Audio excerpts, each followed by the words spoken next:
Bonjour à tous et bienvenue dans ce tout premier épisode de littérature. Alors, même si le nom indique pas mal sur le sujet de la vidéo et de l'émission de manière générale, on va également aborder plusieurs sujets autour d'auteurs connus, moins connus, et de leurs œuvres. On va faire en sorte de rendre le truc assez drôle, parce que je peux vous assurer qu'il y a vachement des petites pépites quand même. Je vous laisse avec moi-même, et puis je vous souhaite de passer un très bon moment. N'hésitez pas à aller faire un tour sur ma chaîne YouTube, Talking with Ninou, parce qu'il y a d'autres petites choses qui se mettent en place. Je vous fais des bisous. Dans ce tout premier épisode, on va parler d'une romancière anglaise extrêmement connue, Jane Austen. Alors je vais faire des petits accents à droite à gauche tout au long de l'émission, soyez pas étonnés, mais c'est pour rendre le truc un peu drôle quand même, faut rire. Vous en avez forcément entendu parler, ou alors vous avez peut-être regardé le film Orgueil et Préjugés. Et en parlant d'Orgueil et Préjugés, je vous ai concocté un petit résumé parce qu'on va s'attarder un petit peu sur cette œuvre quand même, qui est une œuvre, enfin l'œuvre en fait majeure de Jane Austen. Et c'est mardi. Imagine quand même que ta mère, pour sauver l'honneur de ta famille, elle te pousse toi, Elisabeth, donc tu es Elisabeth, à aller draguer le nouveau voisin, qui s'appelle Bingley. Il est fraîchement arrivé avec ses sœurs et son coloc brun ténébreux. Et ce type-là, il s'appelle Darcy. Oui, je vous l'ai dit, j'allais faire des petits accents tout au long du truc. Malheureusement, tes plans, ils vont vite tomber à l'eau quand tu te rends compte que c'est ta petite sœur, en fait, qui crush sur Bingley. Donc toi, tu vas pas toucher, forcément, t'as un peu d'honneur, voilà. Mais même si ta famille allait sauver, puisque c'est ce que ta mère voulait à la base, toi, t'es toujours célibataire et seul. Bon, après, tu te dis, c'est pas très grave. Monsieur Darcy, il est plutôt mignon, il te fait de l'œil, bon voilà. Tu cherches un peu à aller la pâter, quoi. Et en fait, c'est durant une soirée, et un peu sous l'effet de l'euphorie, que tu prends ton courage à deux mains et tu vas le voir et tu lui proposes de danser avec toi, finalement. Et alors là, non seulement il te recale, mais en plus, il avoue qu'il te trouve pas très attirante. En fait, t'es moche, quoi. Et vu que t'es morte de honte et que t'as un seum incroyable, tu te mets à le détester au plus haut point. Ce type, c'est ton pire ennemi. C'est un red flag à lui tout seul. Et pour rien arranger, et parce que t'es une giga commère, quand même, tu discutes un peu avec ses potes. Et il y en a un qui s'appelle Wickham, qui vient un peu te confesser que bon, il est pas si gentil que ça, quoi. Mais je veux dire, bon, je t'en doutais un petit peu. Mais là, il a de vrais red flags. C'est un homme orgueilleux, égocentrique, vil, tout ce que tu veux, tout ce que tu peux détester en fait. Du coup, là, tu sais que c'est mort.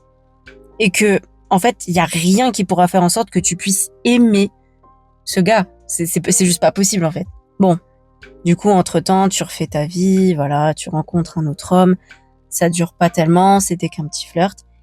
Et puis ta sœur, elle s'est quand même mariée avec ton premier crush. Je veux dire, c'est un peu compliqué. Mais en soi, t'es très contente pour elle. La vie est belle, mais bon, faut pas trop en demander non plus, hein. Le couple de ta petite sœur bat de l'aile, et toi en plus t'es persuadée que c'est de la faute de l'autre fou là. Et du coup, quelques temps plus tard, tu le recroises durant un après-midi, et en fait il te confie, de manière ultra random, qu'il est tombé fou amoureux de toi, et qu'il veut que vous passiez le reste de votre vie ensemble. Et toi du coup tu le regardes, tu fais mais ça va pas ou quoi? Du coup il repart un peu seul et désemparé, mais bon, tu t'en fiches un petit peu quoi. Et t'apprends par la suite, à travers des lettres, que son meilleur ami, le Wickham là, du départ, il avait totalement menti. Darcy, c'est pas un homme fier, c'est pas un homme égocentrique. Il est un peu fou, mais bon, je veux dire, en soi, il est normalement constitué, parce qu'il est juste méfiant et triste. Ce Wickham là, à qui on a discuté et qui nous a balancé toutes les horreurs du monde sur ce fameux Darcy, en fait, il a voulu s'enfuir avec sa petite sœur. Du coup, toi, tu décides de faire le ménage dans ta vie, et également dans ton cœur. Et tu te rends compte, en fait, que les apparences sont très, très trompeuses. Du coup, si on devait faire un petit focus personnage, en précisant bien que là, on va parler plutôt d'Elisabeth et de Monsieur Darcy. Excusez-moi, ça me fait toujours autant rire. J'aime trop ce nom. Il faut bien comprendre que Jane Austen, quand elle a écrit cette œuvre, elle a pensé l'ordre hiérarchique en se basant sur sa vie, sur sa propre vie. Donc, toute l'organisation de la famille, également du poids de la société sur une femme, mais également du pouvoir de l'homme dans une famille. Tout ça, il faut savoir que c'est vraiment repris depuis sa propre vie. Maintenant, si on devait se focus sur Elisabeth, on comprend dès le départ que cette femme, non seulement elle a un grand cœur, mais en plus, elle a un caractère de fou. Elle a des préoccupations qui sont celles d'une femme de son époque, donc principalement il faut qu'elle se marie, quoi. Mais au-delà du simple acte marital, on comprend également qu'Elisabeth, elle souhaite trouver l'amour, le vrai. Le fameux love at first sight, en fait, elle le cherchait avec Darcy, elle avait espoir aussi que ça fasse un petit peu ça. Et quand Mr. Darcy lui aurait répondu « Alors non, j'ai pas envie de danser avec toi, mais en plus, je dois t'avouer que t'es pas très belle », bon, c'est vrai que moi je la comprends, ça me piquerait aussi. Maintenant, si on doit focus sur ce fameux monsieur, Mr. Darcy, au départ, c'est le pur cliché du gars prétentieux, orgueilleux également. Bon, après, je vous ai fait un cadeau, évidemment, il y a un indice dans le titre, mais bon. Mais alors qu'on pensait que c'était un homme qui ressentait de l'amour uniquement pour sa propre personne, on va apprendre de manière totalement inattendue que ce monsieur, en fait, c'est une petite guimauve et qui protège son cœur, car on lui a fait du mal, beaucoup de mal, et notamment monsieur Wickham, voilà. Il a juste quand même essayé de partir avec sa petite sœur, hein, voilà. Donc en fait, Mr. Darcy, c'est vraiment le Dark Sasuke qu'il pense être. Et ce qui va animer tout le livre, finalement, c'est un peu ce jeu de « je t'aime moi non plus ». Donc Orgueil et Préjugés, ça raconte pas uniquement l'histoire de Elizabeth et Mr. Darcy. Voilà, il y a plein d'enjeux sur divers couples et plusieurs intrigues finalement. Mais c'est vrai que c'est l'intrigue qui prend le plus de place et qui, au final, après, je ne sais pas, ça dépend, j'imagine, des lecteurs. Mais en tout cas, pour ma part, c'est un peu ce qui a animé mon envie finalement de continuer la lecture ou de regarder le film. Si on devait parler du livre en lui-même, Orgueil et Préjugés. Du coup, ce livre, il a été écrit à la fin du XVIIIe siècle, mais il est paru qu'en 1813. Aujourd'hui, on compte plus le nombre d'éditions sur le marché. Vous trouverez des petits, des grands formats, vous trouverez des éditions collector, en relié, en broché, sous toutes les formes et de toutes les couleurs. Mais il faut également savoir que cette œuvre, elle a rencontré un succès dès sa parution. Alors évidemment, avec des chiffres de tirage qui sont propres de l'époque, une capacité à imprimer qui est propre de l'époque, mais on peut dire que ça avait plutôt bien fonctionné. Ça a plutôt bien fonctionné puisqu'en fait, il est traduit à l'étranger presque immédiatement. La même année, et Virginia Woolf l'a même comparé à Shakespeare, parce que c'est une girl's girl. Et aujourd'hui, plusieurs de ses œuvres, dont Orgueil et Préjugés, ont été adaptées au cinéma.